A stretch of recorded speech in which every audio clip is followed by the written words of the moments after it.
Hello বন্ধুরা, নীলিমার রান্নাঘর চ্যানেলে তোমাদের সবাইকে স্বাগত। তো আজকে আমি বানিয়েছি উল্টো রথ স্পেশাল জিবে গজা। যদি ভিডিওটা ভালো লেগে থাকে একটা লাইক করো আর আমার চ্যানেলটিকে সাবস্ক্রাইব করে রেখো, যাতে আরও নতুন নতুন ভিডিও তোমরা দেখতে পাও। তো জিবে গজা বানানোর জন্য আমি এখানে 1 বাটি ময়দা নিয়ে নিয়েছি। তারপর এর মধ্যে অল্প পরিমাণ নুন দিয়ে দিলাম। এরপর আমি এখানে 2 চামচের মতো সাদা তেল ইউজ করছি। তারপর সব কটা উপকরণকে আমি হাত দিয়ে ভালো করে মাখিয়ে নেব। আর যখন দেখবে এই ময়দাটা এইভাবে ডেলা ডেলা হয়ে গেছে, তখন ভাববে তোমার ময়ামটা কিন্তু পারফেক্ট হয়েছে।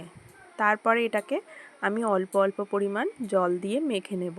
আমি একসাথে যদি বেশি জল দিই সেটা কিন্তু ল্যাচকা হয়ে যাবে, সেই জন্য অল্প অল্প জল দিয়ে এটাকে আমি ভালো করে মেখে নেব। তো মাখা হয়ে গেছে। এরপর আমি এটাকে 10 মিনিটের জন্য চাপা দিয়ে রেখে দেব।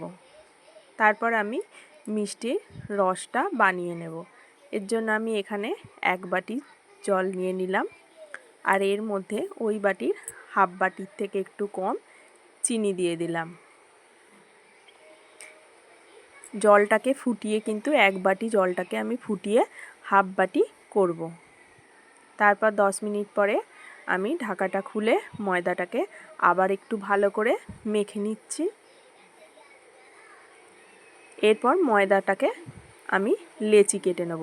তো আমি এই সাইজে করে লেচি কেটে নিচ্ছি। তোমরা চাইলে এর থেকে বড়ও করতে পারো, আবার এর থেকে ছোটও করতে পারো, তবে বেলাটা যেন পাতলা হয়। তারপর হাত দিয়ে একটু গোল করে নিচ্ছি। এরপর একটা সমান জায়গার মধ্যে আমি কিছুটা পরিমাণ ময়দার গুঁড়ো দিয়ে এক এক করে রুটিগুলোকে বেলে নেব।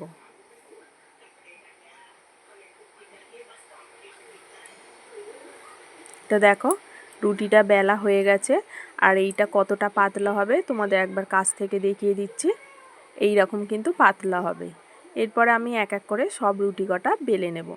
তো সব রুটি কটা বেলা হয়ে গেছে। এরপর আমি এর ওপরে একটু তেল লাগিয়ে নেব। তো তেলটা আমি একেবারেই সব রুটির ওপরেই ভালোভাবে মাখিয়ে নেব।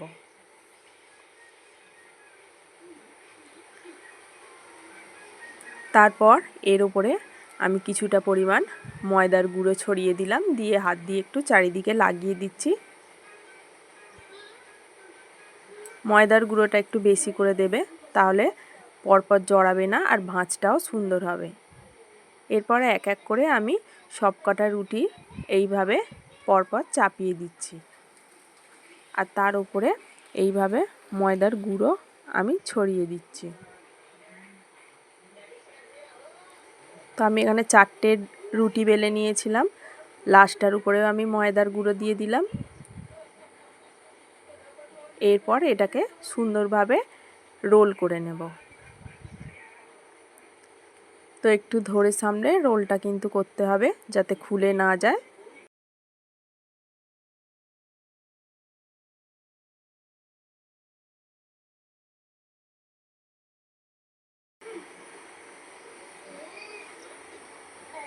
এইবার রোলটাকে আমি হাত দিয়ে একটু চেপে নিচ্ছি।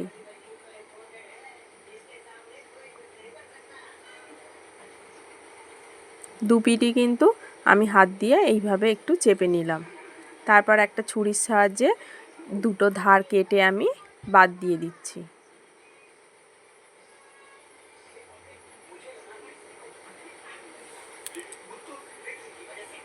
এরপর আমি ঠিক এই রকম সাইজের করে কেটে নিচ্ছি।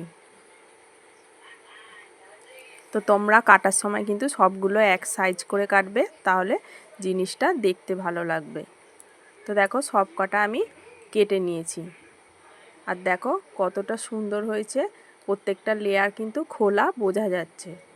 তারপর আমি এটাকে প্লেটের মধ্যে তুলে নিয়েছি। তোমাদের আর একবার দেখিয়ে দিচ্ছি, লেয়ারগুলো একদম কিন্তু খোলা আছে। আমি এখানে কোনো রকম বেলবো না।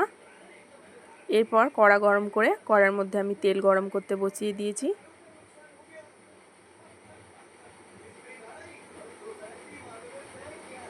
তারপরে এক এক করে আমি এইগুলো তেলের মধ্যে ছেড়ে দিচ্ছি। এটাকে কিন্তু একদম মিডিয়াম ফ্লেমে ভাজতে হবে। হাই ফ্লেমে ভাজলে ওপরটা পুড়ে যাবে, ভিতরটা ভাজা হবে না। সেই জন্য কিন্তু এটাকে একদম মিডিয়াম ফ্লেমে রেখে 5 থেকে 7 মিনিটের মতো একটু লাল লাল করে ভেজে নিতে হবে। তো দেখো লাল লাল করে ভাজা হয়ে গেছে। আমি এরপর এগুলোকে তুলে নিচ্ছি। দেখো সবগুলো ভাজা হয়ে গেছে আর লেয়ারটা কিন্তু বোঝা যাচ্ছে, প্রত্যেকটারই লেয়ার কিন্তু বোঝা যাচ্ছে। তো তারপরে এইদিকে আমি চিনির রস বানিয়ে রেখেছিলাম। এবার একটা একটা করে এর মধ্যে দিয়ে একটু উল্টে পাল্টে আমি কিছুক্ষণের জন্য রেখে দেব। তো চামচ দিয়ে রসগুলো কিন্তু আমি ওর ওপরে আর একটু উল্টে দিচ্ছি। তারপরে আমি 10 মিনিটের মতো রেখে দিয়েছিলাম। এবার তোমাদের সামনে একটা বোলের মধ্যে সার্ভ করে দেখাচ্ছি। তোমরাও এটা বাড়িতে বানাতে পারো। ভিডিওটা স্কিপ না করে প্রথম থেকে লাস্ট পর্যন্ত দেখো, আর কেমন হয়েছে আমাকে কিন্তু অবশ্যই কমেন্ট করে জানিও।